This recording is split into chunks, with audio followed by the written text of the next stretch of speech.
ایک زمانے کی بات ہے، ایک گاؤں تھا جسے سبز نگر کہا جاتا تھا۔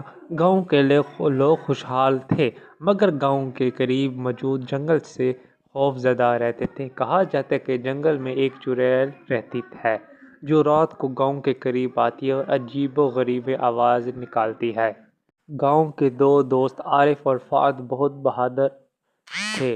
وہ ہمیشہ گاؤں والوں سے چڑیل کے بارے میں سنتے اور سوچتے کہ آخر یہ چڑیل کی کہانی سچ ہے یا افسانہ۔ ایک دن عارف نے فہد سے کہا، کیوں ہم خود جنگل میں جا کر دیکھیں، ہمیں پتہ لگنا چاہیے کہ یہ چڑیل کا راز کیا ہے۔ فہد تھوڑی دیر لیکن پھر بولا، چلو ہم دونوں چلیں گے، لیکن ہمت بہت احتیاط سے کام لینا ہوگا۔ اگلی رات جب پورے گاؤں سو رہا تھا، عارف اور فہد چراغ لے کر جنگل کی طرف روانہ ہو گئے۔ جنگل خوفناک تھا، ہوا میں عجیب سی ٹھنڈک تھی۔ دونوں نے دل مضبوط کیا اور آگے بڑھتے گئے۔ چند ہی قدم چلنے کے بعد درخت کے پیچھے سے ہلکی سی روشنی دکھائی دی۔ عارف نے کہا، وہ روشنی شاید چڑیل کا ٹھکانہ ہے۔ دونوں آہستہ آہستہ روشنی کی طرف بڑھنے لگے۔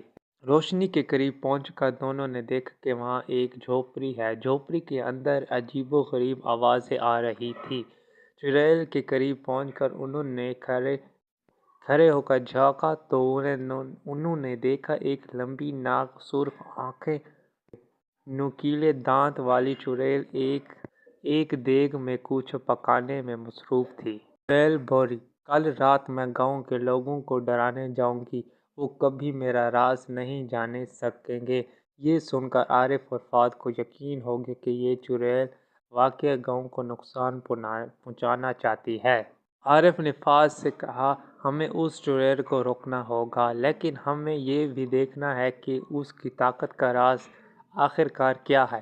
دونوں نے غور کیا تو دیکھا کہ جھونپڑی کے کونے میں ایک جادوئی کتاب رکھی ہوئی ہے۔ عارف نے کہا، یہ کتاب اس کی طاقت کا راز ہو سکتی ہے۔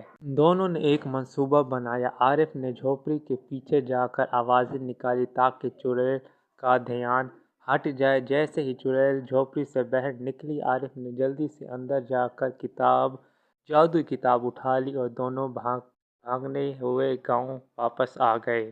گاؤں کے بزرگوں نے کتاب کو دیکھا اور بتایا کہ اس کتاب کے بغیر چڑیل اپنی جادوئی طاقت کھو دے گی۔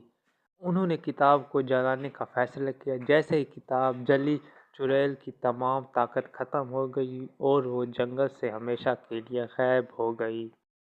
یہ کہانی ہمیں سکھاتی ہے کہ بہادری اور حاضر دماغ سے ہم کسی بھی مشکل کا سامنا کر سکتے ہیں، چاہے وہ کتنا ہی بڑا خطرناک کیوں نہ ہو۔